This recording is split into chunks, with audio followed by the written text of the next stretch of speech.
freedom of religion right of the civil marriage officer and the right of the same-sex couple to get married. And some views differ on this. We have a court opinion that essentially says the same-sex couple has the right to a civil marriage, and the same-sex couple should not be experiencing discrimination in a civil marriage, and they should not be having to beg a civil officer to perform a legally available marriage. And the suggestion has been that it would be demeaning to have to show up at City Hall and, hold up a sign saying, "Gay couple, please find someone willing to marry us." And so that's the sort of issue that will come up in any context where you change the access rules to a regime that has been functioning for a long time. Okay, yes.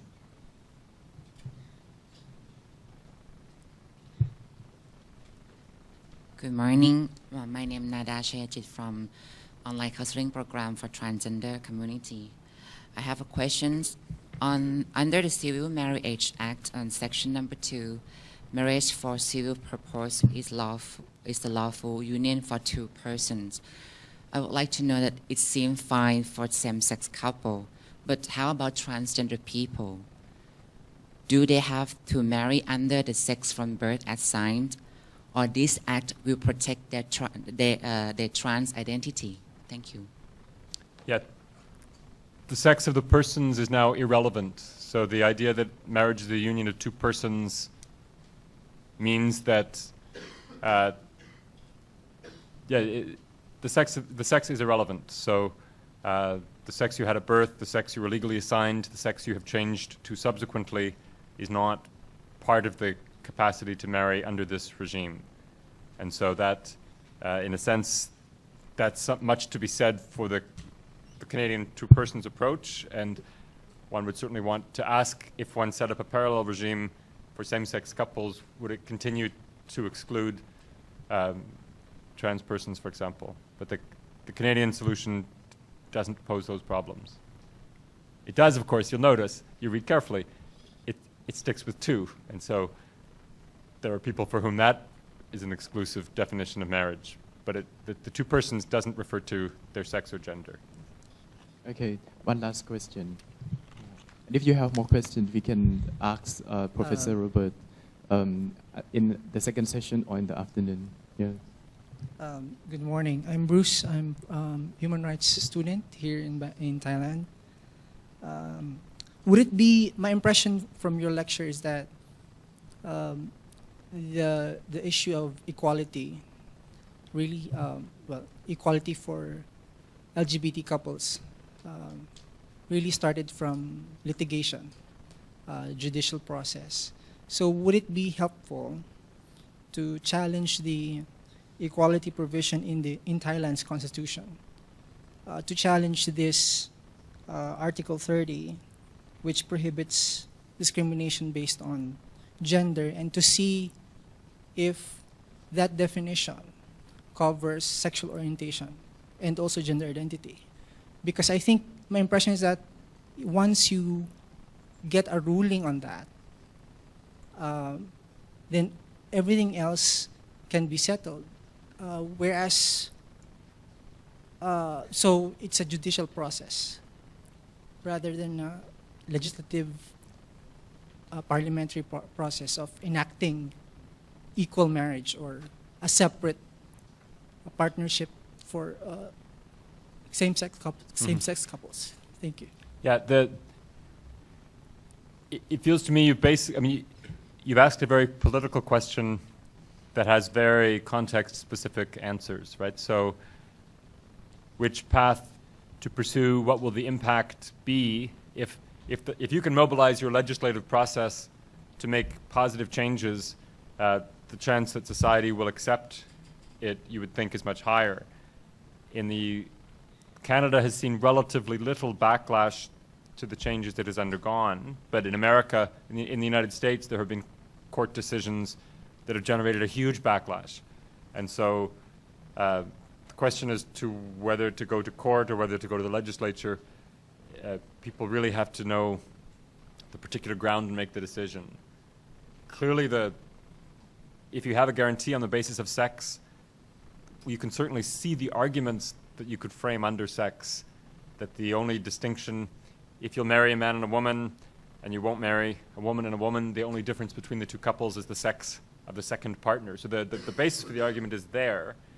I think it's interesting in a sense that in Canada, those arguments weren't accepted, and instead sexual orientation was recognized as something different. You could easily have imagined that sex in our equality guarantee would be given a generous reading.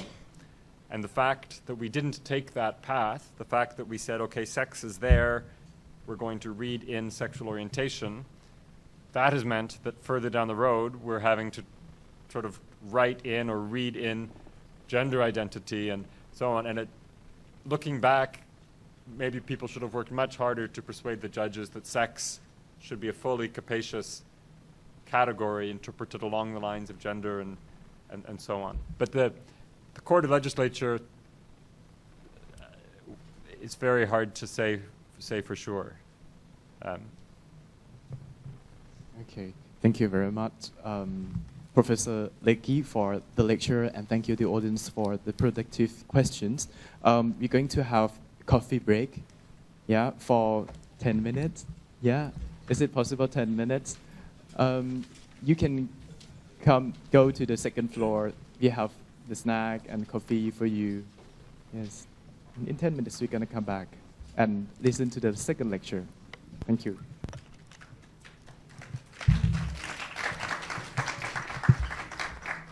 Hello, ladies and gentlemen. We will continue the session shortly. Okay.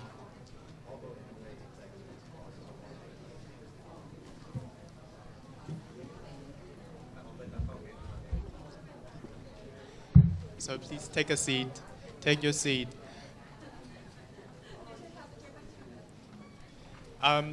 The next session going to be a lecture on the legal relationships after the marriage. Lecture by Professor Robert Lecky. Okay. And we also have the Q&A session for all of you as well. I discussed with the ambassadors and the officials from the Embassy of Canada. They told me that they told me to encourage the Thai people to ask some questions. So because in the previous session, we have got a lot of questions in English, but there are going to be some Thai people who would like to ask the questions in Thai language, so they are shy to speak in English. So you are encouraged to ask your questions in Thai language, so because we also have the simultaneous interpreter for you. Okay. So we will continue with the second session by Professor Robert Lecky on the legal issues after the marriage. Okay, if you have questions, please feel free. We're going to have the Q&A.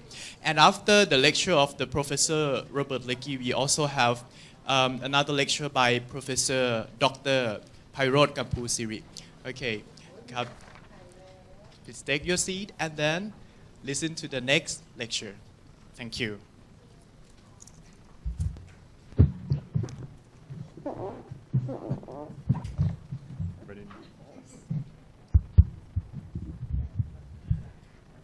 Okay, so in the questions and answers just before the break, we started to touch on some of the things that I had planned to talk about afterwards.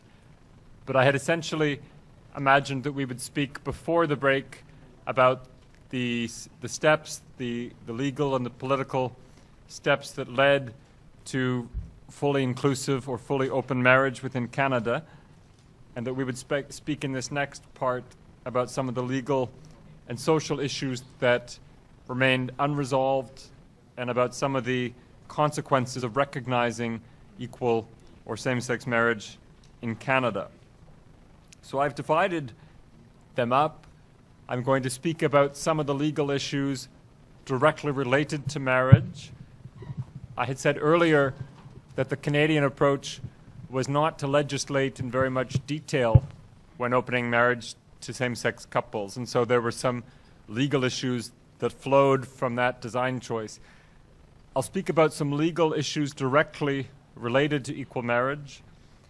I'll speak about some legal issues for gay, lesbians, bisexual and transgender people not directly related to marriage.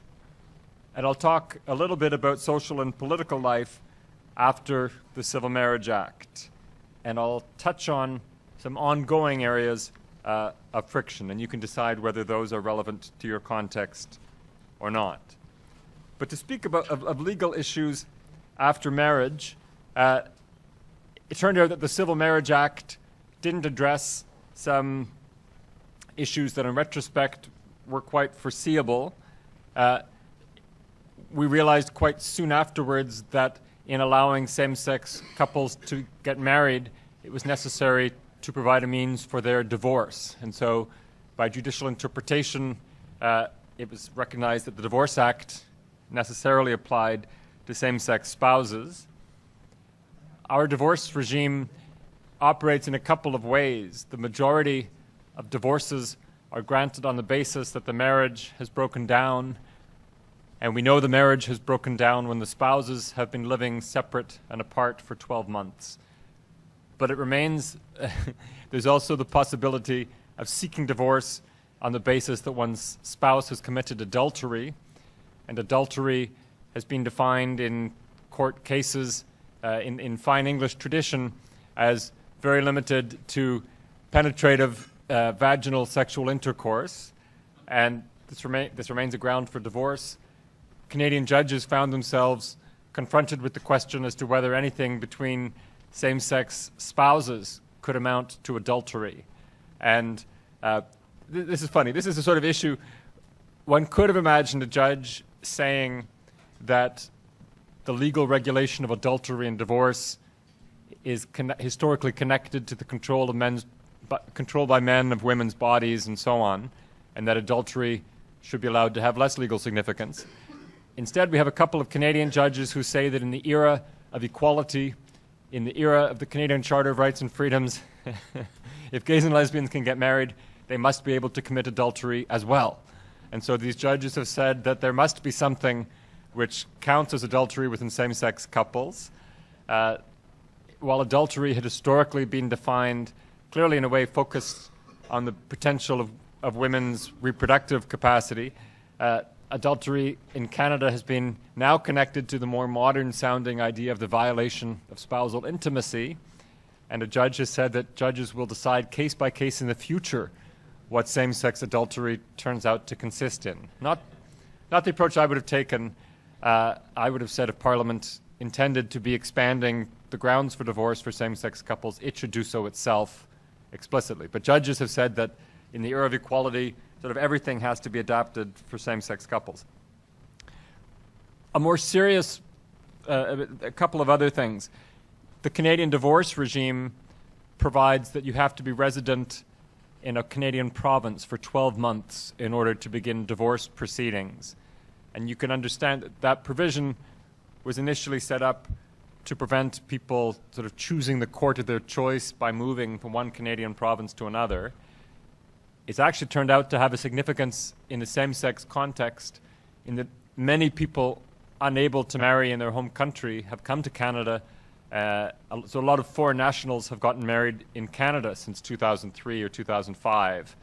And it turns out that they may not be able to get divorced anywhere in a sense. That they don't reside in Canada for 12 months sufficient to be divorced within Canada, and they may live in a home jurisdiction that doesn't recognize their marriage and does not provide a means to dissolve it either. So it turned out that the residency requirement for the Canadian Divorce Act kind of cut most sharply in the case of the thousands of foreign same-sex couples who would come to Canada, had a celebratory weekend, and gotten married at City Hall while they were here.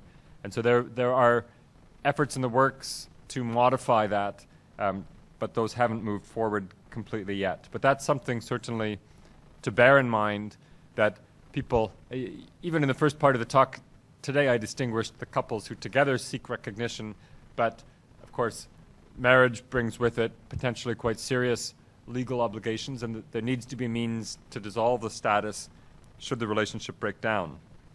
So those are some legal issues that in hindsight might all have been addressed more explicitly up front, but were not, and have arisen in the years since the Civil Marriage Act. Another legal issue after marriage, and we touched on it before the break, was the question of civil marriage officials and whether they could decline to perform same-sex marriages on the basis of personal religious views, and the conclusion has generally been that they cannot. Another set of issues, and this will be familiar to people in the room involved with government and the connecting laws from the parliament with people's life on the ground, it's much easier and cleaner and quicker to pass a law than to make sure that the thousands of officials who carry out the government's work actually know the new rules and carry out the new rules and live by the new rules. And so it has been a challenge at times translating the new regime of equality into the administrative practices of officials on the ground. And so several years after Canada recognized same-sex marriages, some of the policy handbooks or the manuals, the guidelines given to immigration officials, for example, did not yet provide clear instruction that a same-sex marriage performed in another country, such as Spain or Belgium, should be recognized in Canada as a marriage. And so one can realize it takes a long time for changes in rules to trickle down into all the sort of soft law, if you will. An ongoing issue, and it's not directly related to marriage, but it affects gay and lesbian rights more broadly. Canada receives many refugee claims based on persecution on the ground of sexual orientation abroad. And assuring that those claimants get a fair and informed hearing remains a challenge. There's suspicion that people are fabricating the claim. And so there are ongoing training efforts attempting to sensitize the people who make refugee determinations to the ways in which these claims may be distinctive. Attempts to ensure that immigration officials understand that gays and lesbians in persecuting countries may not be manifesting their sexual orientation at home as obviously as they might do in Canada. So expecting evidence of an out and proud gay life in a persecuting country is an absurd and unmeetable standard to be imposing. But there continues, it would vary from adjudicator to adjudicator, there continue to be worries over whether LGBT refugee claims are treated with the full fairness that they deserve. Those are some of the legal issues after marriage. And I would turn, no, I wouldn't. There are legal issues after marriage or that continue to affect gay and lesbian families that aren't directly connected to marriage. And here's a moment to remind you, if you can think back before the coffee break, the fact that in Canada, in the Federation, legislative power is divided. You'll remember I said that the Parliament of Canada deals with marriage and divorce, and the provincial authorities and legislatures deal with the rest of family law, including the connections between parents and children. One of the things this means is that the Federal Marriage Act, the Parliament of Canada's effort to open marriage to same-sex couples, which you saw in your materials, and we saw the key part defining marriage as a union to the exclusion of all others of one man, of two persons. That law says nothing about parents and children because the bonds between parents and children are dealt with under provincial law. And so this is a relevant issue in your context as you try to think through to what extent exactly should family life be recognized. The parenting issue in Canada proceeded in a separate way and is not yet fully resolved, but it was distinct from the claims for access to civil marriage. And it proceeded in a number of different ways. In the mid-1990s, there was an equality case in which a female couple, one of whom was the legal and biological mother of a child, she wanted her same-sex partner to be able to adopt her child so that they would both be the legal parents of the child. And they were refused that possibility. And they challenged that, and they were successful. So an Ontario judge ruled that it was discriminatory not to permit adoption by a second parent of the same sex. And so that moved through the court, and there have been other judgments and reforms. So adoption by same-sex couples was recognized. What turns out to be much more complicated is providing the parental status for two women, for example, for a child born to them of donated sperm. And that has required legislative reform. Sometimes it's been recognized by judicial working within existing statutes, but a number of provinces have changed their laws to provide a regime that expressly provides that a donor-conceived child may be registered as having two mothers from the child's birth. And that involves a number of kind of design choices to make sure that you're displacing the ordinary rules that would assume that the child's genetic father may be established as a legal father. There have also been varying approaches across the country to surrogacy, which may be male couples' best opportunity for both of them to be the parents of a child without passing through adoption. And that remains to be uncertain in some provinces. So with 10 different provincial legislatures, each responsible for family law within its jurisdiction, there's kind of a patchwork of ways in which same-sex couples may have parent-child relationships recognized. And that's something that you might want to be thinking about in your context here. A very common occurring issue that we haven't addressed particularly well is the situation of the same-sex couple where one of the partners has a child, say, from a previous different-sex relationship. And we don't have any particular means to recognize a child's step-parent. And that's a problem that affects same-sex couples, and that's a problem that affects blended or recomposed families of any sexual orientation. But that continues to be something that could be better developed within Canadian law.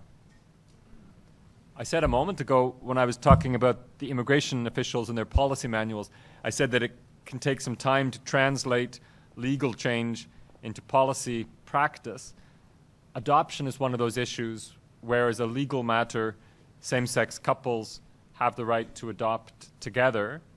The extent to which the social workers carrying out this policy on the ground actually regard same-sex potential adoptive parents as equally good as others is difficult to track. And so it's hard to know for sure how much the social work practice has fully absorbed those norms. This is speaking sort of anecdotally, but in Montreal, for example, if you were a gay couple trying to be placed with a child, my sources tell me you would be better in the English adoption child protection system than in the Francophone system. And it's the kind of knowledge that people need to be in touch, people need to be in communication through networks, through parents groups, because there's informal knowledge. Even if there's formal equality at a high level, the social practices change from site to site. And I know that there's increasingly a scientific literature that tracks how adoption proceedings play out, but it's very discretionary and it's very fact-based. And when a social worker goes into someone's home and assesses their potential suitability, it's very hard to see the discrimination in the individual file that is being composed there. But I would signal that work needs to be done in educating, in sensitizing people, even if you pass big legislation, making sure that the day-to-day interactions of the administrative side of government are brought on board.